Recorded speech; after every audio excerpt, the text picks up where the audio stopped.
Wow. We look like our little things. It's so perfectly. Good morning. Good morning. We are streaming today, just the stream, to my YouTube channel so I can let y'all know because y'all been like, where's this bitch been at on YouTube? Well, I've been doing a live news stream with the good homie, allegedly Stephanie, every Monday, Wednesday, and Friday at 9:30 a.m. over on Politics Popped YouTube and Twitch live stream. And we've been having a time. So we're going to stream to Politics Pop YouTube, Politics Pop Twitch, and my Julesie's YouTube channel. But the replay will only live on the Politics Popped channels. I'm going to take this down off of my channel.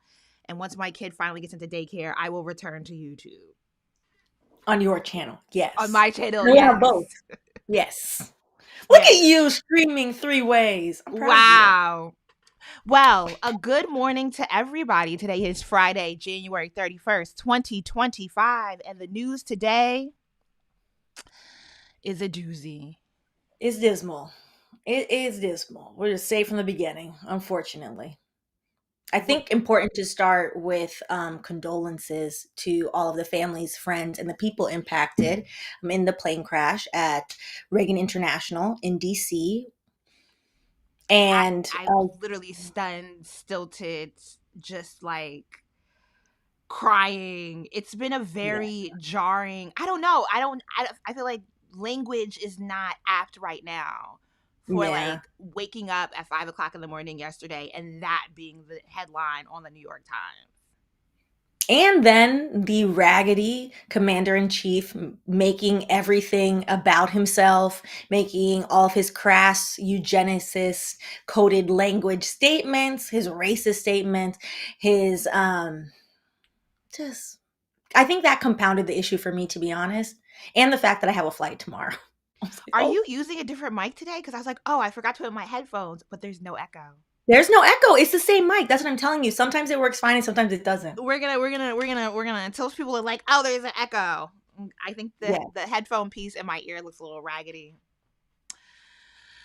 So we're gonna hold back on that. But yeah, we have to open today with the headline that has been all over the news with the the New York Times has been doing live updates.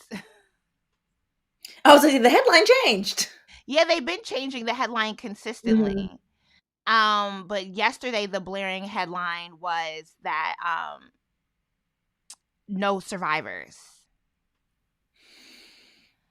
But they are giving minute by minute updates on the crash. Maybe I should have chose a better article. Well, that's okay. I think we can, let's see through our list, because I think we had a few. We have the general article on the crash itself, and then we have the various articles on what Trump stated, as well as how this is being completely mishandled by the current administration, which is compounding the issue. Yes.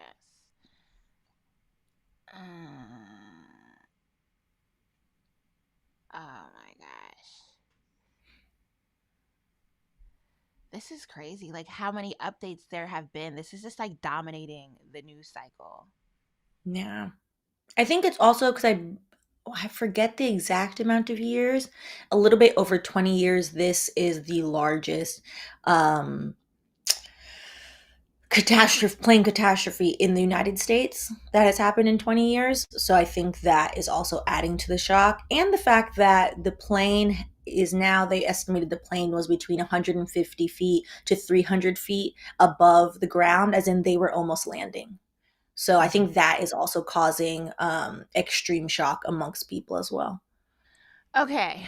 Yeah, I guess we can just go over some of the details of the crash to start and then get into, because the news just spreads so many different ways around this particular story. And there's a lot of reasons why this is very, very jarring. So a commercial airline plane from Wichita, Kansas to Ronald Reagan International Airport at DCA in Washington, D.C. was landing. when a Mm-hmm. Black Hawk military air helicopter collided with the airplane, bursting in flames and then splitting in half into the Potomac River. The Potomac River is not that deep, actually, but it was very cold and it was very windy in DC that night, and there are no survivors from either the commercial airline flight or from the helicopter. It's very sad because it was a flight with largely young people on it returning from a figure skating or Mm-hmm. development camp. A lot of young bright stars in the figure skating world were on this flight. The crew was from Charlotte, so it's been all over the local news here. And for me, it was like my worst nightmare manifested. One of my worst nightmares manifested because the New York Times ran an article in August of 2023. And I was telling Stephanie when we were discussing like all the things we're going over for the news, because Stephanie has a big fear of flying, and this is not I have a big helping. fear of flying. As somebody who flies often, which is very ironic, but I always say I'm not a bird. This is a natural. Like, why am I up here?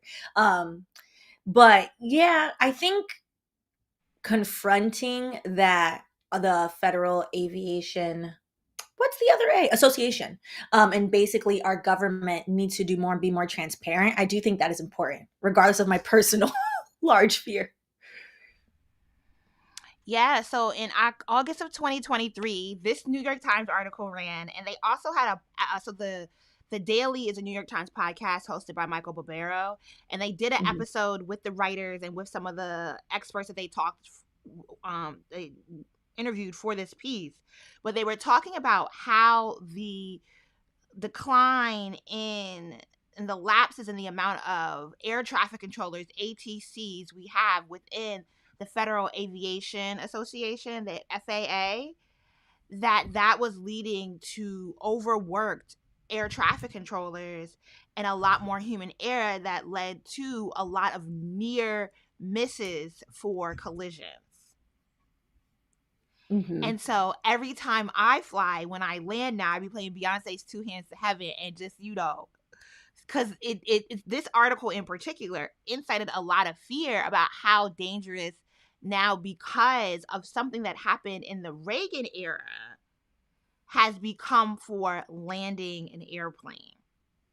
And to have that physically manifest yesterday with a crash where the more news we hear about it, the most damning part about it is that it was an entirely preventable situation, and that these people were landing and texting their family and friends who were waiting for them at the airport to let them know that they were, I'm about to be home in like 10, 15 Mhm. minutes. Like, I'm about to be there. And that's when the crash occurred is absolutely like just insane. Mhm. Are you going to be able to hold on, Stephanie? You said you were going I'm to tune holding out. on. You're going I'm to tune out for this disassociating from this whole section of the segment. conversation. Let me make sure we're streaming. I didn't mess up the stream by adding my YouTube channel.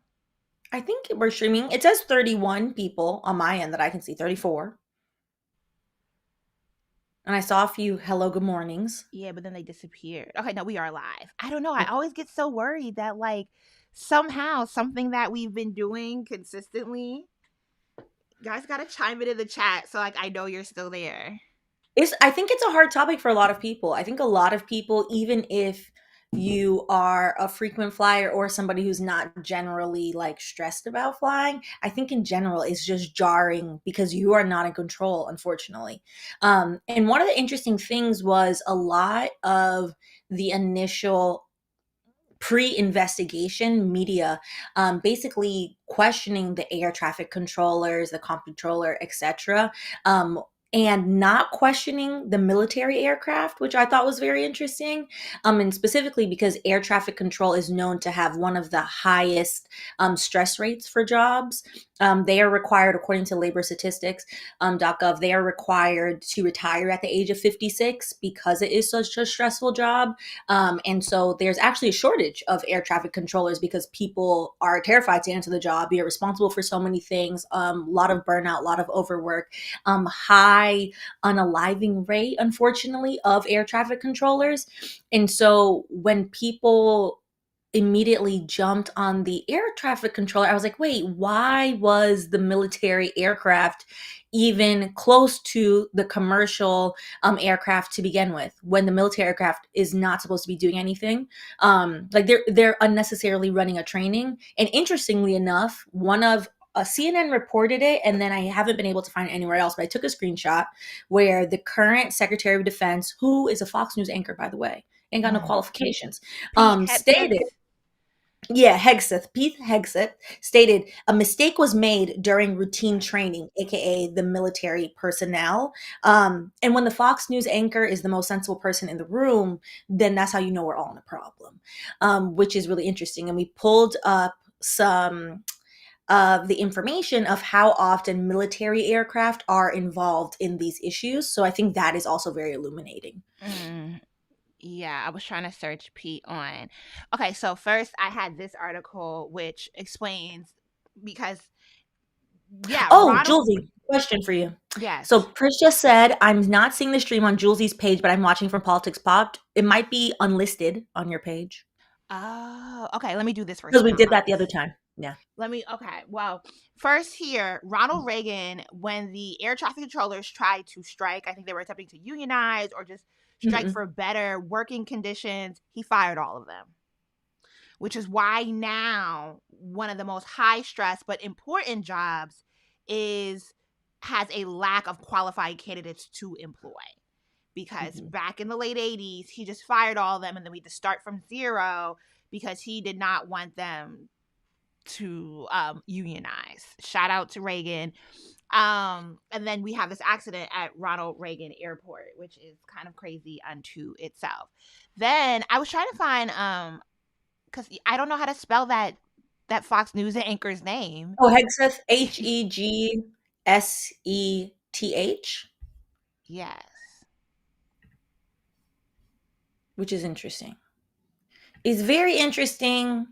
And it's also because since he is the Secretary of Defense and he somehow got sworn in despite not being qualified, that he actually did the right thing by taking the blame. And then essentially, Trump decided to wrongfully just general blanket blame DEI initiatives, which has nothing to do with the issue. So many ways. And so that then became the headline. To go. Ooh, it does look like this is, let me see, content, live. And it is unlisted. You're correct. Ha ha ha ha. Okay, I just made it public. There we go. I like my privacy, so I always have all the settings. Okay, so we gotta hit all the points where you're getting your intellect from. Stephanie. Yes. So let's do I'll go first. Let's do your article, and then let's go over the executive order. Oh, this is my article. Okay, perfect. Okay, so let's do my article, and then we'll do the executive order. So FAA data, what's the title again? FAA data shows 30. Also, by the way, trigger warning to everyone like me that has lots of flight anxiety. This is going to raise your blood pressure. FAA data shows 30 near misses at Reagan Airport specifically. And then can you scroll down for me, please? Okay, and we can stop here. All right. The agency's database of those reports contains 30 records of NMAC reports at Reagan National since 1987. Of those, at least 10 involved military aircraft, and at least 7 included military helicopters. Nationally, only 23% of NMAC reports involved military aircraft, according to FAA. So just to go back 1 second, what it's stating before, so you have 30 near misses, specifically at Reagan International Airport. 10 of those involved a military aircraft. That's 1 out of 3, which is 33.333%. That's a high rate of military incited accidents. And these are military aircraft coming into contact or near misses with commercial airlines, which should let you know that the department, out of all the departments that our federal government and our taxpayer money is funding, the military, the Department of Defense, which used to be called the Ministry of War, they are the ones consistently losing, misplacing, who does whatever, failing their audit for the past 7 years, I believe, billions of dollars. Yeah, and so to pull up one of those audits, here's an Air Force report that looked at what 1993 to 2002 and the rate of flight class mishaps. It is just much more common for military flights or aircrafts to have issues, collisions, accidents, fatal even, than it is for any American commercial airline to have a fatal accident. Yes. Yes, I finally just went live on my YouTube channel. I thought I was live a little while ago, so I'm gonna explain again. Me and Stephanie have been doing Politics Pops on our Politics Popped YouTube channel and our Twitch. Here you go. Here to Twitch. Okay. Is it Politics Pop? It is actually plural for YouTube as well. Politics Pop. We're streaming today just to let y'all know where I've been. And the live will live on the Politics Pop YouTube and Twitch channel, and then we'll just stream just for my YouTube channel and then take it off after. Yes. So Monday, Wednesday, Friday, we'll be here at 9:30 a.m. Eastern-ish. We've been doing good though. But yes, the military flights be effing up.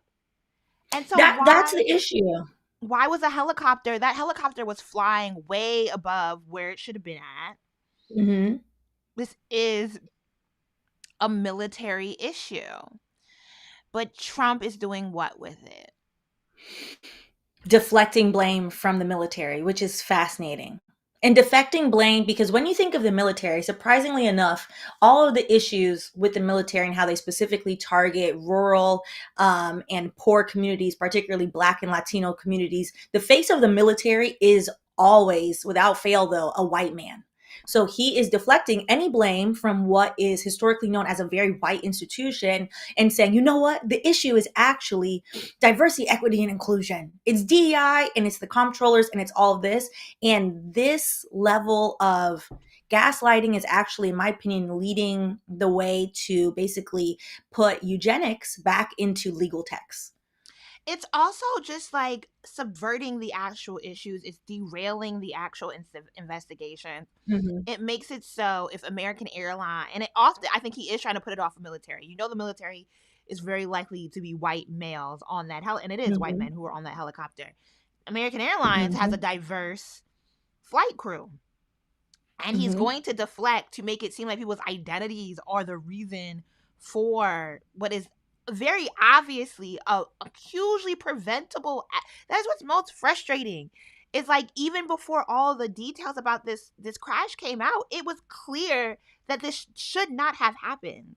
No, this was not a because one is a commercial craft landing, which is what a commercial craft does, and the other is a military Black Hawk helicopter running random training at night that they don't need to be doing. And causing the common mishaps. That 33% is a very high rate at which these people are getting into accidents. Mm-hmm. Oh my gosh. What is this you linked? What is this, Stephanie? What did I link? Oh, this is the executive order. One of the things, and Trump's playbook is to cause consternation, raise blood pressure, and he is basically trying to fatigue everyone so that way we can't read all of it. And I think one of our goals with our Politics Popped endeavor is to give you news with levity, but also to go through the slog and show you that there are actually important things in all this nonsense. So this was the executive order Trump passed last week regarding the FAA on January 22nd. This is what he decided to title the executive order. Fact sheet: President Donald J. Trump ends DEI madness and restores excellence and safety within the Federal Aviation Administration. That is a hell of a thing to title an executive order. It will get worse. Can you scroll down a little bit, please? Flights should be supervised by the best employees, and all these executive orders are written like press releases, not actual instructions to the government agencies that they are impacting. That is what's causing so much consternation and confusion. Mm-hmm. Okay, what were specifically the language I wanted to do? You can scroll down a little bit. Oh wait, what is it? Let me see what part, because the entire thing is very inflammatory. But there's a specific section. Okay, here we Fulfilling go. promise to end illegal discrimination, and bring back common sense. You mean Jim Crow? I think he wants more than Jim Crow. Where's the section that says millions of Americans rely on safe, timely air travel every day? I think it's a little bit up. Here we go. Here. Yeah. So then if you scroll down a little bit from there, okay, right here is good. So the second bullet point says, almost unbelievably, now mind you, this came from the president's office. He put this into an executive order, and while executive orders are not initially law, they're doing this so they can then carry out by freezing federal funds. They stopped the FAA. I believe it's like the ethics committee he disbanded. So it does come with actions. Whether those are legal actions is a different story, and whether those actions are defensible against a lawsuit is also a different story, but they do come with actions. And I think it's important because it sets the groundwork for people to use this language in other laws. So almost unbelievably, as diversity, equity, and inclusion DEI initiative, the Biden FAA specifically recruited and hired individuals with, and in quotes, severe intellectual disabilities, psychiatric issues, and complete paralysis over other individuals who sought to work for the FAA. Not only is this very untrue, this is literally the language of eugenics. And this is the language they're going to start to parrot. It's more than just diversity, equity, inclusion. They're also going after civil rights. And they are also basically based on his press release and his press conference that he stated. He essentially blamed anybody who was not a white man for their presence of being on the aircraft, and that is what is causing the white men consternation as to why they can't do their job. Because how dare a Black person be there, a woman be there, somebody with disabilities, somebody who carries all three different identities, somebody from different who's not cisgender, heteronormative, etc. And so that is the language that the Trump administration is introducing, and that is a language he's going to keep harping on. Meanwhile, the Secretary of Defense, again, is a Fox News anchor who has no background or credentials, such as Trump himself, who was a felon with no background or credentials in running a country before he decided to run a country. I just had a clip of Pete speaking, but let me see what it is, because it looks like somebody pulled it from TikTok. We gotta be careful. Blue check on Twitter don't mean nothing no more, but let's see what this is saying. Turn the volume on. The era of DEI is gone at the Defense Department, and we need the best and brightest, whether it's in our air traffic control, or whether it's in our generals, or whether it's throughout government. The era of DEI is gone at the Defense Department, and we need the best and brightest, whether it's nothing. It's a dog whistle to mean Black and anyone who's also not a cisgendered white man. And correct me if I'm wrong, but I think they've come out and said the two pilots of the helicopter, which in the video you can clearly tell are at fault, are two white men. Yeah. So I'm confused. A Latino and a white man piloting the American Airlines plane. But like, why? It just shouldn't. Like, the crazy part is making this even a talking point. 68. Instead of getting to the root of why the military is not conducting proper training of their pilots. This seems to be a very rampant military issue based on the stats that NPR provided. Because 33% is wild. It's just crazy. And this is going to be in the news for a while. Damn. I feel so incredibly bad for the people and families on those flights. That's horrific. It's everyone's worst nightmare. You're looking at the ground and you're like, good, thank God I can get off of this damn thing. Be like at the airport, like I'm imagining seeing my partner, and that is the moment. It's not turbulence. You're not over like some rocky mountains or like a body of water. You are literally like home is in sight. Your connecting flight is in sight. I think the estimate is like 170 feet above the ground. That is into 4 feet of water. Guys, we have to move on to another subject, but I am stunned. Yeah. I am flummoxed. I am saddened. I'm maddened. It's crazy. It's just crazy because that helicopter should have never. And helicopters are far less safe than airplanes. much more They're fatal extremely crashes happen unsafe. in helicopters, but it Mhm. should have been 200 feet above ground, the helicopter, and instead it was in commercial airspace. Which it should not have been. And again, after Pete Hegseth is doing all this now, he already stated before he decided to collude with his boss, oh, this was a mistake of what should have been routine military training. Okay, maybe we should have did a joyful piece after this as we segue away, because I'm sure we will have to circle back to Yeah. the plane crash and the results of the investigation. But Trump is opening an investigation into public radio. You His know what? So FCC chief is this is investigating wild. NPR and PBS to ensure, because they are public radio stations, that they are not endorsing any commercial entities, right? That if Toyota, if I listen to this, it's only a 3-minute Mhm. listen, and it's actually very informative, because they had the heads of PBS and NPR speak, and they're not really concerned about the investigation. They said, if it comes up that we are not properly handling, if they don't call it sponsorships, but if they're not properly handling, revenue services and working with Mhm. corporate entities, that they will adjust. But they can't say go buy a Toyota. They have to Yeah. say find more information out at toyota.com. And Mhm. so that's what this FCC investigation is. But essentially, this is just Trump trying to control the media and trying to find a reason to defund NPR and PBS, because he likely sees them as liberal left-wing outlets. When they're very middle ground. And this brings up something I was thinking the other day.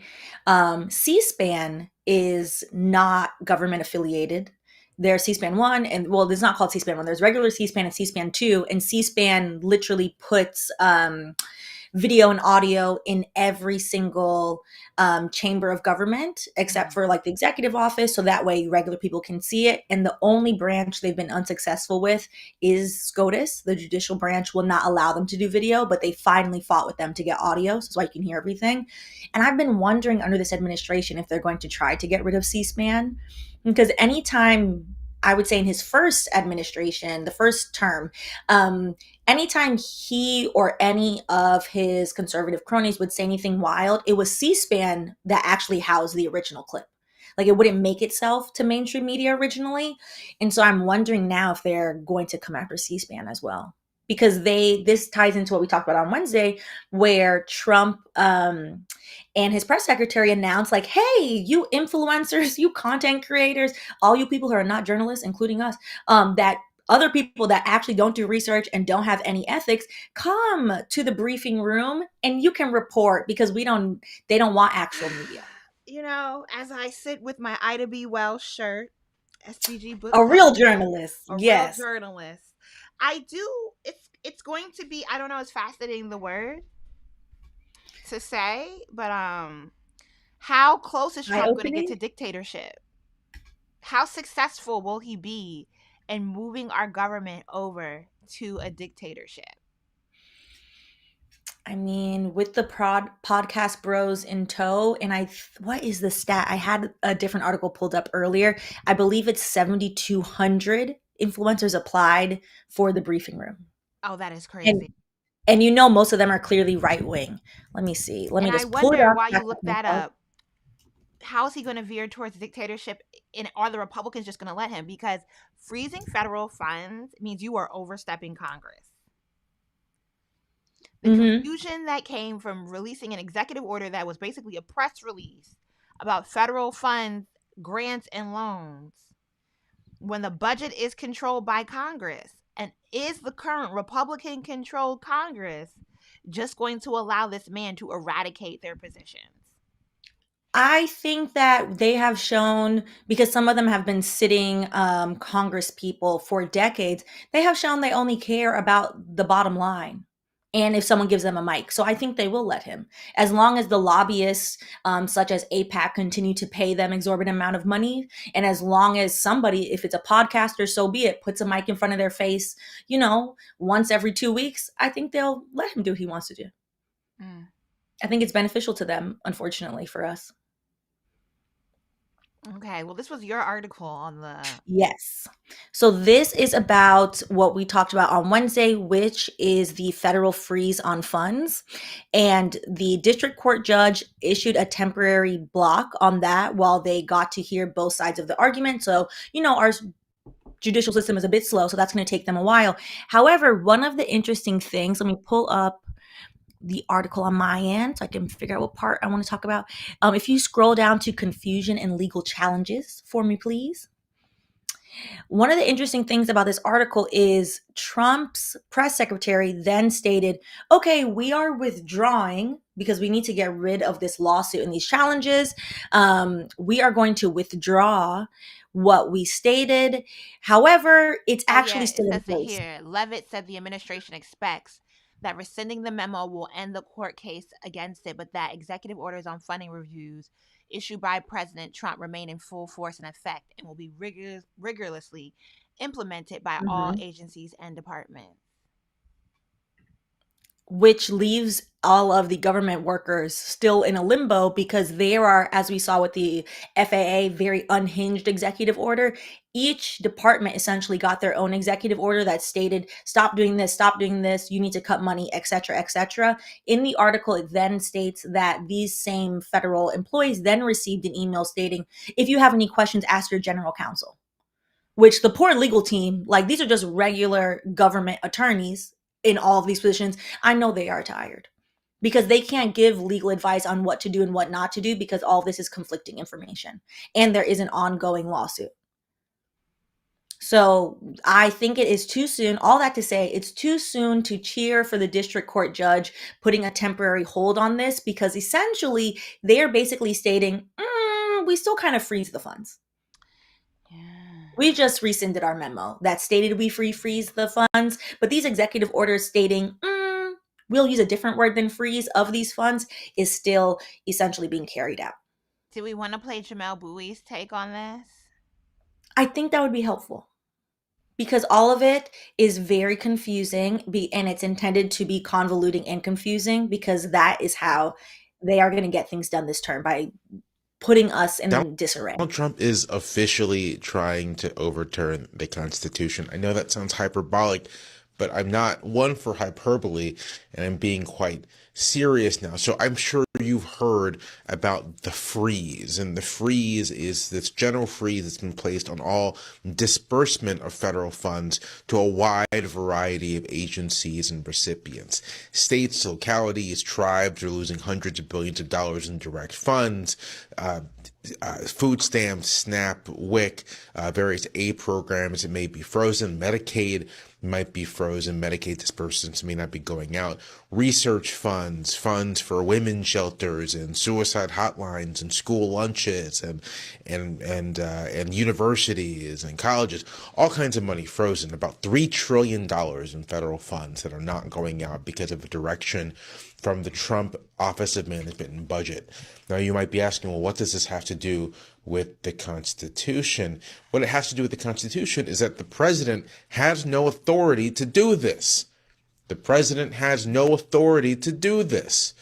The Constitution does not give the president the power to decide whether he's going to spend money. It does not give the president the power to decide whether he's going to freeze or suspend the disbursement of funds, spending money. When Congress appropriates funding for something, whether that Congress was 100 years ago or 50 years ago or 25 years ago, when Congress writes an appropriation, passes it, and the president signs it into law, whoever that president was, that is the law. And the executive branch has one duty, and that is to spend the money as Congress directed. If the Congress gives the president discretion to spend in one way or another, then the president can exercise that discretion. But in the absence of an explicit congressional grant of discretion, the president has to spend the money as it's spelled out. And what Trump is saying is, no, I don't have to. I can do whatever I want with the money. And that is a fundamental attack on the American system of government. It's a fundamental attack on the separation of, as to borrow from the language of the framers, the power of the purse from the power of the sword. The executive has the power of the sword, and the Congress, the legislature, have the power of the purse. And it's the power of the purse that is supposed to secure the people's liberties, because with the power of the purse, the Congress ultimately has power over what the executive can do. Yeah, Jamelle Bouie's the only black man with a white wife I pay attention to. Oh, I didn't know that. Typically, I just be like, I'm I gonna have ignore I you. have no thoughts. But he's I good at have what he no thoughts. does. I've been following him since he had a fellowship at the Atlantic. I think he's a good writer. I do think I think sometimes so he too. toes the line on being the reasonable one more than I care for. But he's intelligent and I like his insight. And yeah, as I was saying, it does seem like Republicans are just going to take it laying down and allow Oh yeah. Trump to eradicate their. But they also don't believe in democracy. So most conservatives / Republicans, that's why there's like this push.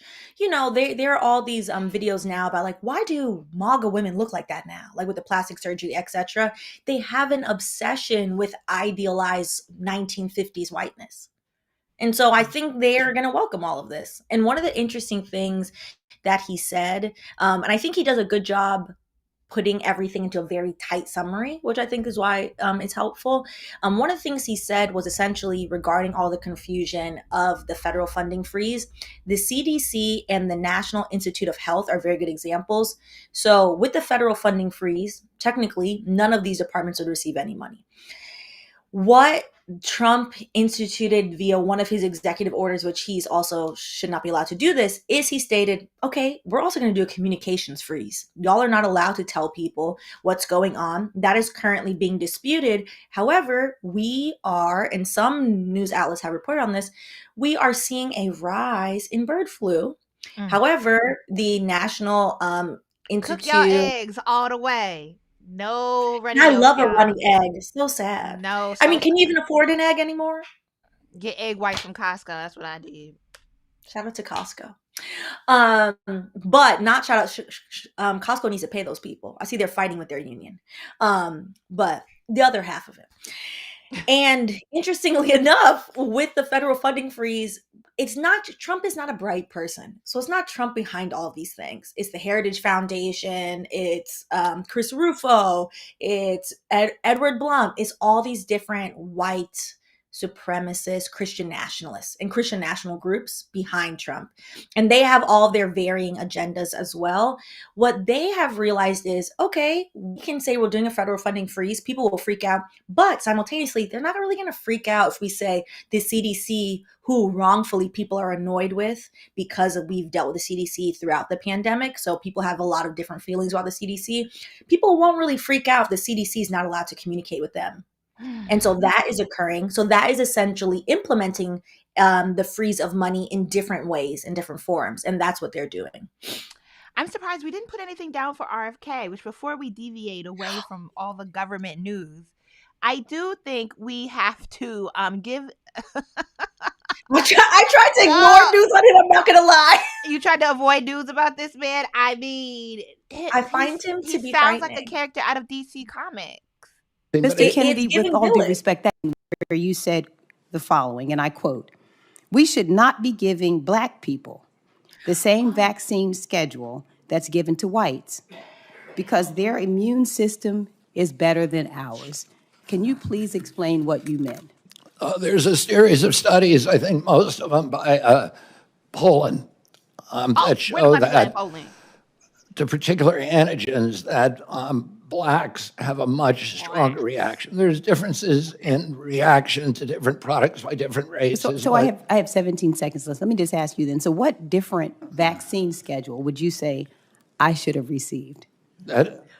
What different vaccine schedule should I have received? I mean, the Poland article suggests that Blacks need fewer antigens than this is so dangerous. You get the same measles vaccine. Mr. Kennedy, with all due respect, that is so dangerous. Your voice would be a voice that parents would listen to. That is so dangerous. I will be voting against your nomination because your views are dangerous to our state and to our country. That man read one article. He got one article from Poland and said the Blacks need different antigens. And you know what? I think a certain Negroes are in Poland. I think a certain grade. I'm not gonna tell you as a person with a child who is like, we spend a lot of time in the medical complex. This it seems nonsensical to some of us, there is a group of Black people that would eat this up. Of course. That's the we were kings and queens and we don't have disease and this is all introduced by the white man, blah, blah, blah, foolishness. I would like to know, this is a huge problem actually in the medical community. And it's very documented that the medical community at large in America, not the ones reading off-brand articles from Poland, because are there even 2% of Black people in Poland? If RFK comes out and says Black people need less vaccines, there is a very hefty anti-vax movement within the Black community, especially for medically complex children and parents. Yes, people will eat this up. It seems extraordinarily nonsensical to us, but there is a particular, especially because if you have a kid who doesn't have like a firm diagnosis and is not profoundly disabled, but is medically complex, particularly for Black parents, because that comes with a lot of surveillance, they opt out of the medical care system. There's a lady on TikTok talking about her child had autism because of a demonic spirit, and she purged that demonic spirit from her child. Her child no longer has autism. And there are Black folks in the comments eating that ish up, that autism is of a demonic spirit. Meanwhile, so many of our elders, now that we have language, we're like, oh, are we going to talk about that? Oh, okay. It's fine. It's fine.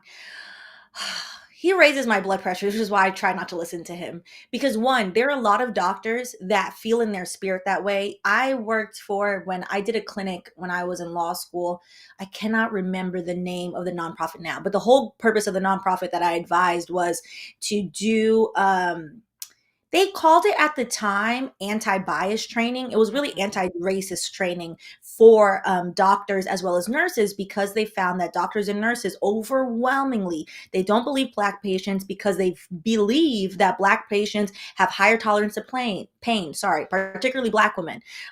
Black women have very unfortunate and very systemically high rates of fatalities during childbirth because doctors literally do not believe Black women. As somebody who almost died when I was born, the doctor was like, nothing's wrong. The nurse had to save me because umbilical cord was on my neck, and the doctor was like, it's fine. It's a really complex issue. I actually want to extend a little grace here because I know people are inclined when I talk about Black parents who would eat this up. Black Israelites, the Hoteps. No, it's Jerome and Jessica that go down to the popular Baptist church with all the middle class Black folks. I'm telling you, it is regular people that live in your community that have a distinct experience with the medical complex structure, and because they feel unheard and uncared for and have nobody to turn to, they often are prime. Candace Owens is all over the mom circuit. She is it just starts with trying to find ways, because when you go to the doctor and you have a medically complex kid, the doctor will either give you a prescription or do surgery. That's their only two means of help. Very few of them think of homeopathic or therapeutic means. So if you don't, and the government doesn't do a good job of letting parents know the resources for therapy that are available to them. And so if you go online and you just Google and you end up in a Facebook group and you're just looking for homeopathic ways to deal with a kid who is constantly dealing with reflux, because you do not want to give them, what do they prescribe the kid? Pepsid. If your baby got reflux, they prescribe them Pepsid. Pepsid doesn't stop the reflux. It just makes the reflux more tolerable. So they still spin everything up. And it's very jarring to watch your 4-month-old take a bottle, breastfeed, and then spit everything up. It's crazy what my kid was doing. And so if you, it is very common for babies to have reflux. You end up in a group, and then you realize it's white women is crazy. So you end up in a Black women group, and you're just trying to find ways, or in a nature's best whatever group, and you're just trying to find ways within your diet. Maybe you change your diet. Maybe you cut out eggs and dairy. Maybe you go vegan. Maybe you go, you know what I mean? I'm telling you from experience, it is a clear pipeline towards anti-vax, towards people. I don't know how many times somebody recommended I watch Candace Owens' video when I was asking questions about things I could do for my kid. It is very common. I hate that. It is very common. And then within the Black groups, it starts to veer into these ways of getting in touch with our ancestors and our spirituality, or God, or something above. Yeah. I think one of the things of the government who is behind the corporatization of healthcare. It is a very complicated web of things that compound into priming people for this making sense to them. Yeah. And I think one of the things to add to your point of like how so many people are quietly getting led down that path, Black people, is also that because our government is so anti-Black, there are a lot of families, like if your child is underweight by a little bit or something happens and you take them to the hospital, various state governments, particularly in the South, and then it happens a lot in New York State as well, where the welfare system will take your child. And so people are now terrified of the hospital because the hospital is racist. They're terrified of social services because they're just trying to go and get help for certain things. And so I think that plays into it as well. So and even, I don't know where the clip is, but I was watching this yesterday a bit on C-SPAN, and Senator Bernie Sanders asked RFK if everyone should have health care. And RFK said, well, if you've been smoking your whole life, why should people pay for it? And you know people won't eat that up too. Here we go with the individualism. If you made certain choices in your life, why should we pay for it? Well, if that choice was you worked instead of going to the doctor, should we not pay for your care? And that is how you get the statistic where Black men overwhelmingly from the age of 50 to 70 are highest represented with end-stage renal disease, with kidney failure, which is working, the doctors not seeing them, not caring, not actually aggressive enough with the healthcare system to make sure that you got in when you needed to get in. Why should we pay for the choices you made? Like people think, like everybody should have healthcare. That the answer is yes, but I saw a clip pop up on my TikTok timeline, and the comments were like, "RFK is making so much sense. Why should we pay? Why should we pay? What is we? You're already paying the government." Why are we paying taxes? Why are we paying for the Black Hawk helicopter? That's a better question. Why are we paying for the Black Hawk helicopter who's running night trainings that they're not supposed to be running and not following instructions? Okay, we coming down to the wire. Let's cover something other than the government today. A young Black lady got a $250,000 settlement from the University of Tennessee that threatened to expel Kimberly She deserved more. She deserved more money than this. Over posts on Instagram that the school said was inappropriate, and she sued on First Amendment grounds. You know, I'm always happy to see a Black woman win. I do not think the New York Times didn't post the picture. You know, I got to go on one of them ghetto websites. Let me pull it up for you first. And I want to know.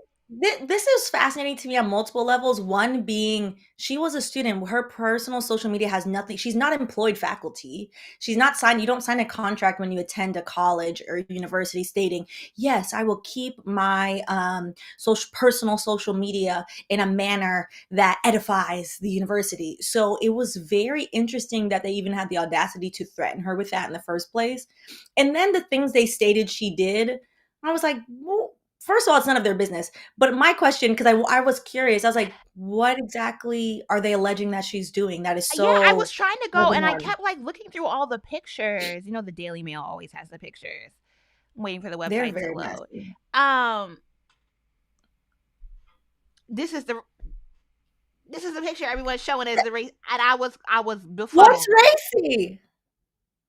As a pharmacist, apparently she should not. I don't understand.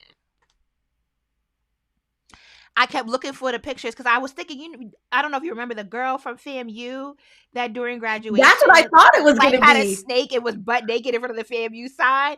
I thought it was that. So I was looking for apparently she I'm pro Gucci activity at all times, but I was like, oh, that was a choice. The FAMU. She's giving Wendy a Cepho. I did not think anything was hard here. She this is fine. Apparently posted lyrics to WAP on her Instagram. I was just like, why are we policing this young lady's personal as a student? She's not like, that's crazy. And I'm happy she won her a little something. I am. She should have asked for a little bit more. Because I would have been like, I have pain and suffering. I have emotional damage from y'all stalking and harassing me while I'm just trying to wear my nice magenta dress. But $250 will at least pay for the schooling. After legal fees and taxes, yeah.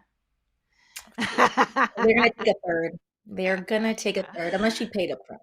All right, this is all you. Why should we should never retire from The Economist? So I've noticed a trend, and it's not just The Economist. I believe Wall Street Journal did one. The New York Times, they veered into avocado toast land and they veered out of it. There is a growing number of articles that I'm seeing across the internet where they're basically trying to prime people into accepting that we do not have any type of actual social care for as you age. So we used to have pensions were the name of the game. I don't even get a free article. Damn, Economist. Oh no, you're sign in with our email. I signed up for it with our email. Oh, okay. So I'll do that later. If you log in through our email, it'll come up, but it's fine. I have it. I can summarize. But essentially it's stating, if you retire and you are like a very hard worker, you're going to be bored. So like, why should you retire? You should stay in the game. Your mental health will decrease if you have nothing to do. And you know what, those grandkids, they're not really that entertaining. And it's fascinating to see the priming of people into this idea when really what we need is Social Security to continue. Social Security needs to be raised. We're paying all this money into it. It's too low. They could easily take some of that military spending budget and put into Social Security. And the rise of 401ks versus the norm used to be a pension. So the corporations actually used to pay you. My grandpa is a pensioner. The pensions paid for working class people to be like, listen, I gave you 70 years. Now give me my money. Those rarely exist outside of the public sector. And I think one of the reasons they don't have them in the public sector because now we have 401ks and we can say Ronald Reagan. The root of really a lot of the mess, him and Bill Clinton, lots of mess. Thank you for including Bill Clinton, because I'd be trying to come after William J. Clinton. Everybody be like Reagan. I'd be like, no, Clinton put the nail in the coffin. It's the two of them. People love a tall, I guess, white view, attractive white man. It's the Democrats I don't see it, but people moving center right ever since Clinton won the white working class vote. But he had to campaign on law and order and eradicating welfare, which is what he's the president that got rid of welfare and gave us stamps. Anyhow, but he was a black president. Foolishness. I was too young to engage in political discourse about that time, but I remember that Arsenio Hall with the saxophone. We're too easily amused sometimes. We're too easily amused. All right, you have an article here on the Quakers. Yes, I do, of people fighting back. So Quakers sued to keep U.S. immigration agents out of houses of worship. So Donald Trump is making immigration one of the faces of his successful, I did what I said I would do, running what he ran on and allegedly implementing it. And I say allegedly because on Wednesday, Julie rightfully pointed out that a lot of this is political theater because Obama and Biden did, unfortunately, because they have moved center right, they were the two czars of deportation. They deported a lot more people than Trump did. Yes. Yep. And what Trump is doing is he's bringing Dr. Phil along in Chicago to make it into theater, to look as if he is rounding up people. They have passed the Laken-Riley Act, which states if you get accused of a crime and you are undocumented, they have the right now to hold you indefinitely. That is illegal. That is unconstitutional. So one of the interesting things is they have, I believe it was an executive order, because everything is through executive order, so that way he can prompt a lawsuit, stated that churches and schools will no longer be sanctuaries, which historically and legally have been sanctuaries. If you are seeking shelter from enforcement, you can go to a place of worship or a school. So the Quaker Society has sued, stating you cannot tell us what to do with our place that is tax-free. Yes. Thank you. And we will house who we want to house. And they want to declare the policy unconstitutional and prevent agents from carrying out enforcement actions at places of worship. Yes. And this is interesting because up until now, and one of the things that the white nationalist party is running on is they are actually trying to intertwine church and state. So I can't remember, I should have included that article. I can't remember exactly what state it is, but there is a state where the charter school is a religious charter school, a Christian charter school. They have now applied for federal funding. And what has led up to that is people defunding the public education system via like it's your choice, right to choice laws, which essentially defund public taking education. money away from the public school system. That's what they're doing here in North Carolina, and they're really selling parents of disabled children, telling them, we will give you $60,000 a year and you can decide where your kid goes. But if you take your kid out of the public school system where the IDEAS Act and the ADA protect them and put them into a private school, the private school is not required to fulfill your child's what is it called? Accommodations. Are you okay? Wow, sorry. The heater came, the heat makes noise, but it sounded like a bumblebee. And I was like, how the hell? Sorry. Yeah, and so they're selling parents. This is how they get people to vote against their own interests, by telling them, oh, and then we'll pay you to be the caregiver. And what they're actually doing is requiring the state to provide less services and just giving parents a lump sum that seems good, but in ultimately, I mean, and it's hard for a person to walk away from like $60,000 because they feel like, okay, well, at least I'm getting this, and it does help, even though the challenge is that the state should be providing a lot more and ensuring that all these needs are met. But it's much easier to accept $60K than the frustration of the public school system. And that's one way they do it. And then they do it for school choice, telling parents, well, now you have the right. But then, like, there was a profile done, I forget what outlet, on North Carolina, and how, particularly because we've had this voucher system going on, we are like, Wisconsin went through this and then somebody kind of pulled them back in, so they're more democratic now. But the Republicans have completely taken over our state legislature and rewritten a lot of laws. And there's no recourse for them doing anything illegal here. It's crazy. Because they do their own investigation, so it never comes out in public. Oh, no. But they give all this money now to school choice. And there was a investigation done on how many of these schools were admitting diverse students, because the schools can then set, they're not under any federal guidance. They can set their own parameters and then they just make the school more expensive than whatever the voucher is to keep a certain amount of people. You can never afford it. Yeah, I have a video on this if y'all want to watch. Choice. About school choice and Jay-Z being the token Negro to promote school choice in Pennsylvania for billionaire Jeffrey Yass.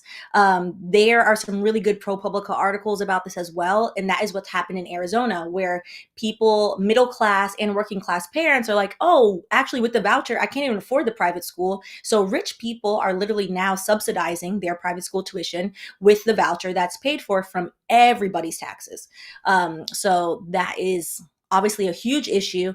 And interestingly enough, a lot of these private schools are religious schools. So now you have public money going to fund religious schools. And then this charter school, which most likely they will get their funding. They will be the first public religious school since they are a charter school. And this is a huge issue because you cannot control what the religious school is teaching your child.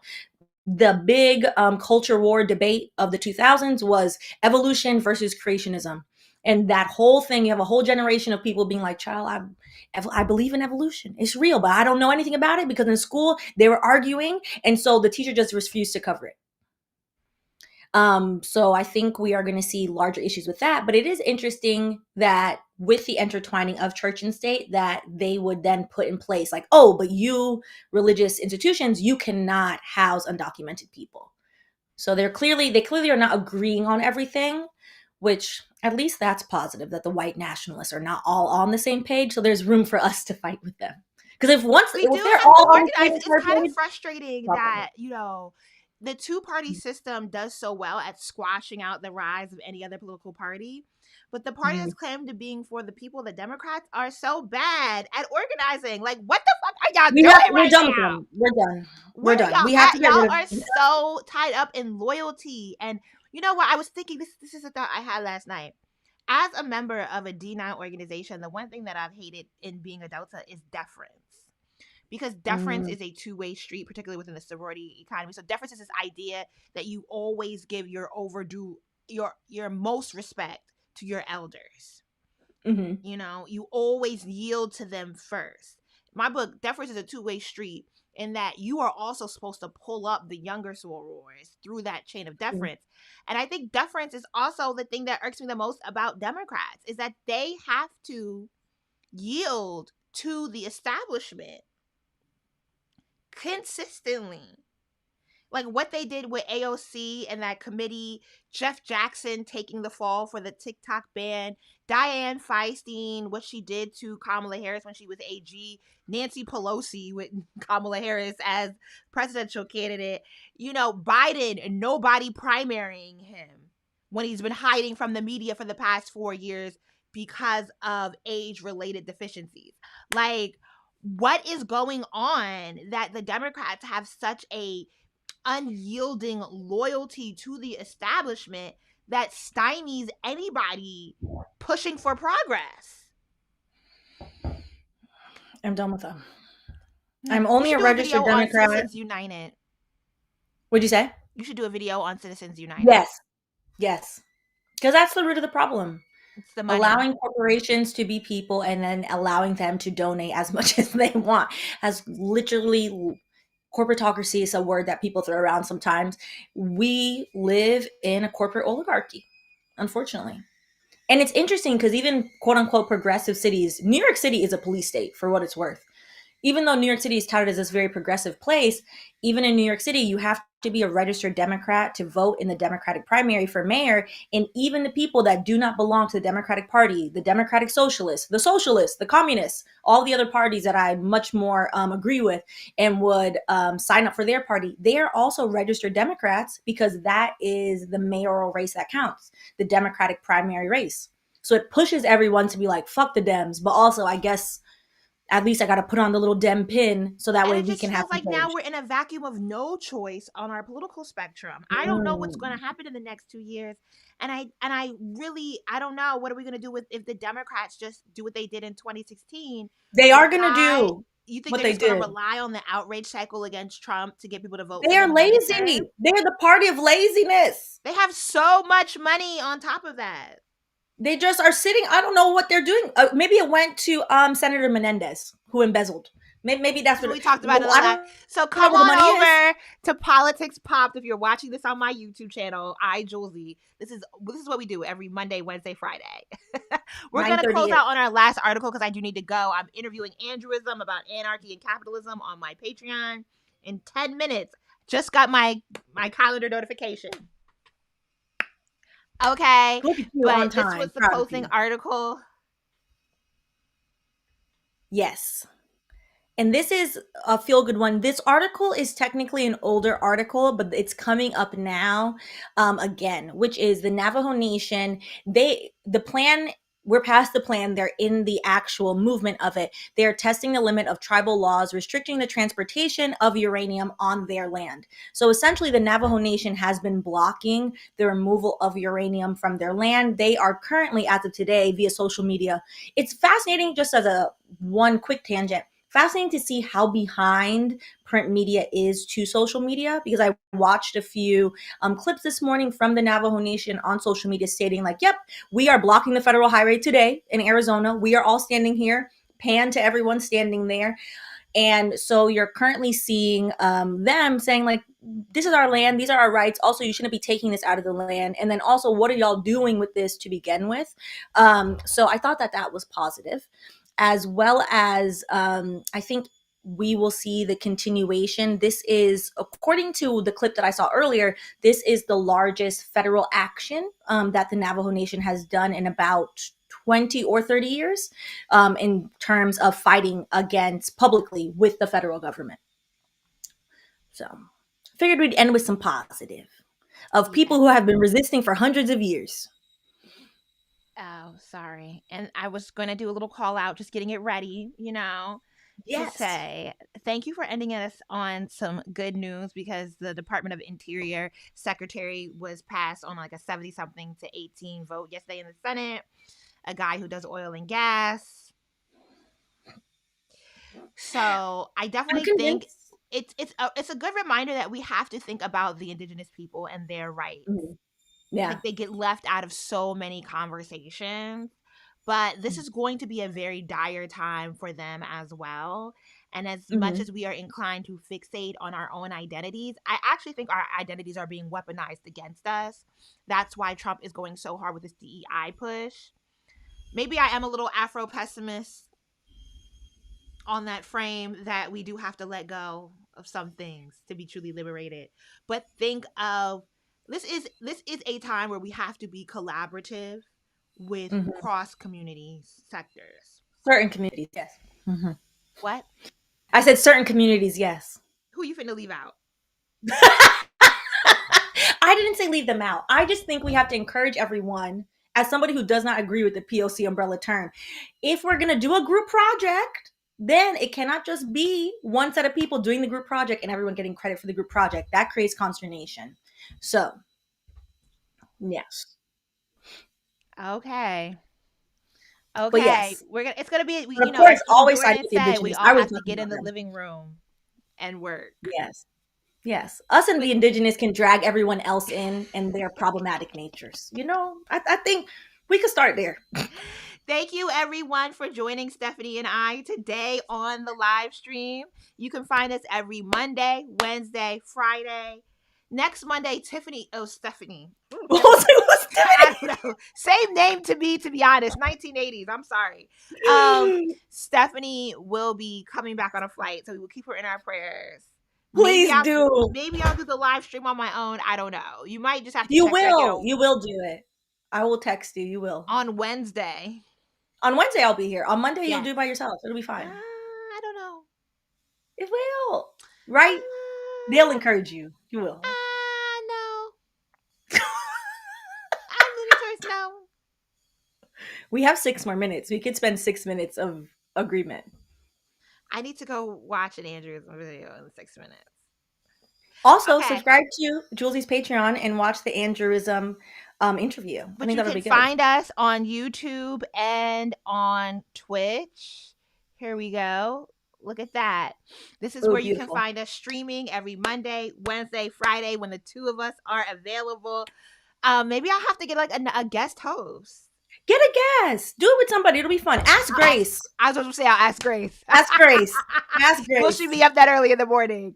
We'll see. But thank you for watching. Find us on Politics Pop, actual branded channel, and we will see y'all on the other side. Goodbye. Enjoy your weekend. Stay blessed.